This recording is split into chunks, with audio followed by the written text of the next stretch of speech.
नमस्कार मित्रों, नमस्कार नमस्कार। सरकारी मनोरंजन के सरकारी राज्य व्यवस्थित ज्ञान में आपका स्वागत है। और अब हम लोग देखते हैं लोक सेवा आयोग। तो भारतीय संविधान के अनुच्छेद 315 के अनुसार संघ के लिए एक संघीय लोक सेवा आयोग तथा राज्यों के लिए राज्य लोक सेवा आयोग गठित करने की व्यवस्था की गई है। बिहार लोक सेवा आयोग लोक सेवकों के चयन के लिए प्रतियोगिता परीक्षा तथा साक्षात्कार का आयोजन करते हैं। संविधान तो बिहार लोक सेवा आयोग के अध्यक्ष तथा सदस्यों की नियुक्ति राज्यपाल द्वारा की जाती है, परंतु व्यवहारतः यह नियुक्ति मंत्रिपरिषद की सलाह से या मुख्यमंत्री खुद करते हैं।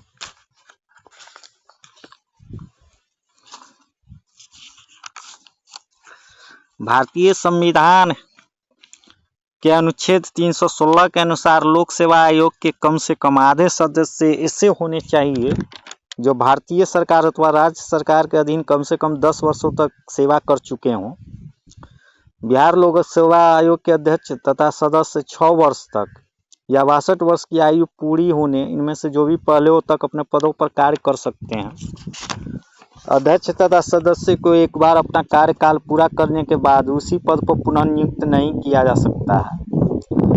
संविधान के अनुच्छेद 317 के अनुसार राज्य लोक सेवा आयोग के अध्यक्ष या किसी सदस्य को राज्यपाल उसके पद से केवल निलंबित कर सकते हैं, हटा नहीं सकते हैं। उसी तरह संविधान के अनुच्छेद 320 के अनुसार संघ तथा राज्य लोक सेवा आयोग का कर्तव्य क्रमशः संघ तथा राज्य की सेवाओं में नियुक्ति के लिए परीक्षाओं का संचालन करना होता है। राज्य सरकार द्वारा बिहार लोक सेवा आयोग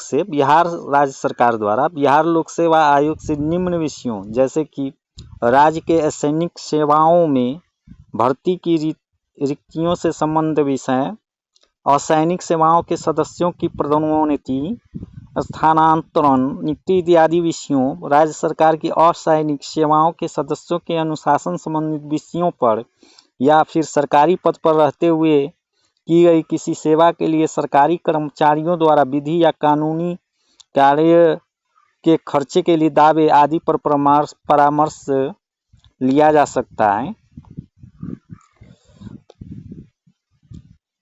संविधान के अनुच्छेद 323 के मुताबिक राज्य लोक सेवा आयोग प्रतिवर्ष अपने कार्यों का वार्षिक प्रतिवेदन राज्यपाल को प्रेषित करते हैं। अब हम लोग देंगे राज्य में संचित वित्त पर भारित व्यय मतलब खर्च। तो राज्य की जो संचित वित्त होती है माने पैसा, रुपया पैसा, उस पर भारित व्यय इस प्रकार से है।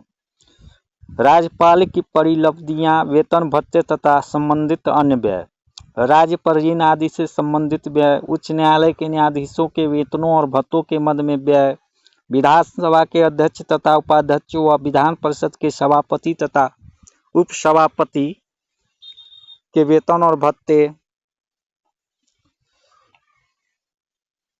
संविधान द्वारा या राज्य के विधानमंडल द्वारा अन्य व्यय जो इस प्रकार पारित घोषित किए जाएं। इसी के तरह अब हम देखेंगे केंद्र और राज्य से संबंध। भारतीय संविधान के अनुसार सरकार की शक्तियों का विभाजन 3 सूचियों में किया गया है। पहला संघ सूची, दूसरा राज्य सूची और तीसरा समवर्ती सूची। तो राज्य सूची के महत्वपूर्ण विषय जिन पर राज्य सरकार का अधिकार है यह इस प्रकार से हैं: कृषि, सिंचाई, भूमि स्वामित्व, मत्स्य पालन, सार्वजनिक स्वास्थ्य, पुलिस, कानून और व्यवस्था तथा स्थानीय शासन। इसके अलावा कुछ महत्वपूर्ण बातें जो हम इस प्रकार से देखते हैं। भारतीय संघ का कोई भी राज्य विदेशी, राष्ट्रीय या अंतर्राष्ट्रीय संगठन से सीधे ऋण नहीं ले सकता है। केंद्र राज्य संबंधों पर विचार विमर्श करने के लिए केंद्र सरकार ने 1983 ईस्वी में न्यायमूर्ति RS सरकारिया की अध्यक्षता में सरकारी आयोग नियुक्त किया था। 2 या 2 से अधिक राज्यों में बहने वाली नदियों या जलाशयों के जल बंटवारे से संबंधित विवादों की मध्यस्थता संसद द्वारा की जाती है। संघ और राज्यों के मध्य वित्तीय संसाधनों के वितरण के संबंध में सलाह देने के लिए राष्ट्रपति 5 वर्षों के लिए वित्त आयोग की नियुक्ति करते हैं। हिंदी के प्रसिद्ध कवि रामधारी सिंह दिनकर संसद के सदस्य भी रहे थे।